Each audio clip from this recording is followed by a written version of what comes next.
বাংলাদেশের জন্য আমি মুশফিকুর রহিম আমার কাছে মনে হয় যে একটা সমুদ্রের একটা ফোঁটা। আলহামদুলিল্লাহ এটা তো আসলে আমি নিজেও আসলে বিলিভ করতে পারি না যে being a specially player from Bangladesh will play 100 test. So it's really a huge achievement. That's not only because of my name, but I think for any cricketer, for any nation, it's a proud moment. So obviously ভালো লাগছে যে সেই ব্যক্তিটা আমি হতে পেরেছি। তো that means আমার উপর রেসপন্সিবিলিটিটা অন্যরকম বেশি, তো সেটা চেষ্টা করব। আর যে কটা ম্যাচই হয়তো যেভাবেই খেলতে পারি ইনশাল্লাহ চেষ্টা থাকবে যেন সেটার প্রতিফলন দিতে পারি মাঠে, আর সাথে সাথে যেন ড্রেসিং রুমের আমি যাওয়ার পরে এমনও যেন 1-2টা প্লেয়ার দিয়ে রেখে যেতে পারি যেন সেই গ্যাপটা যেন পূরণ হয়ে যায় ইনশাল্লাহ। না 100 ইটস হিউজ নাম্বার। তো by the time I reach there এগুলো সব কিছু শিখে গেছি আশা করি। তো সেটাই এক্সপিরিয়েন্সটাই গ্যাদার করার চেষ্টা করেছি এবং কাম থাকার চেষ্টা করেছি। আর to be honest, I really thanks again to BCB.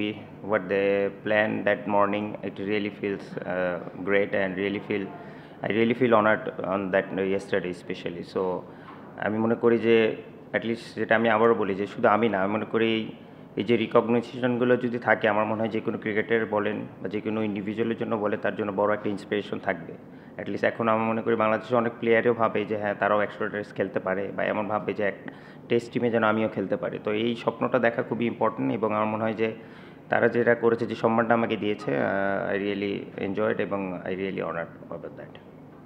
শুধু টেস্টে না, না অল ওভার যদি বলেন আমি মনে করি যে ডেফিনেটলি আপনি যখন একটা যে কোনো ফরম্যাট শুরু করবেন বা ইয়াং হিসেবে শুরু করবে, আপনি সবসময় যে প্রথম থেকে ভালো খেলতে থাকবেন, it's not like that. But the way I improve each and every day and the way I improve each and every year, that's the আমি বলবো যে highlight in my career. So still I am trying to learn, because last 20 years I haven't batted for a whole day and 99 I never not out. So that's one of my new experience, so which is I really enjoyed, to be honest. এবং আমি মনে করি যে এই still cricket এমন একটা খেলা যে আপনি 20 বছর পরেও অ্যাটলিস্ট বুঝতে পারতেছেন যে এখানে আরও কত কিছু জায়গা আছে যেখানে আপনি অনেক কিছু নতুন নতুন এক্সপিরিয়েন্স করেন। তো which is I really enjoyed last night as well. So এই জিনিসটা আমার কাছে মনে হয় যে আমার দিক থেকে যদি বলেন যে আমার ক্যারিয়ারের প্রতিদিনটা আমি চেষ্টা করি যে কীভাবে ইমপ্রুভ করা যায়, এবং এটাই আমার ক্যারিয়ারের সবচেয়ে বড় হাইলাইট পয়েন্ট।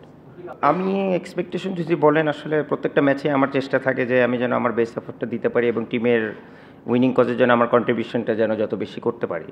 আর গতকালকে ম্যাচের শুরুতে আমি একটা কথা বলেছিলাম হার্ডলে, যে 100 ম্যাচ হোক আর আমার বা যে কারো যে কোনো মাইলস্টোন হোক, it's always team come first. এবং আমি এটাই বলেছি যে বাংলাদেশের জন্য আমি মুশফিকুর রহিম আমার কাছে মনে হয় যে একটা সমুদ্রের একটা ফোঁটা, পানির ফোঁটা। তো আমি মনে হয় যে আমার নামটা ইটস এ ডিফারেন্ট পার্ট।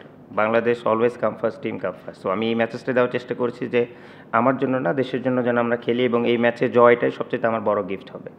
তো it doesn't matter weather I score or not, but আলহামদুলিল্লাহ ভালো লেগেছে যে একটা কিছু কন্ট্রিবিউট করতে পেরেছি, এবং ডেফিনেটলি চাবো যে এই ম্যাচটা যেন জিতে সেটা আরও যেন সেলিব্রেট করতে পারি ইনশাআল্লাহ।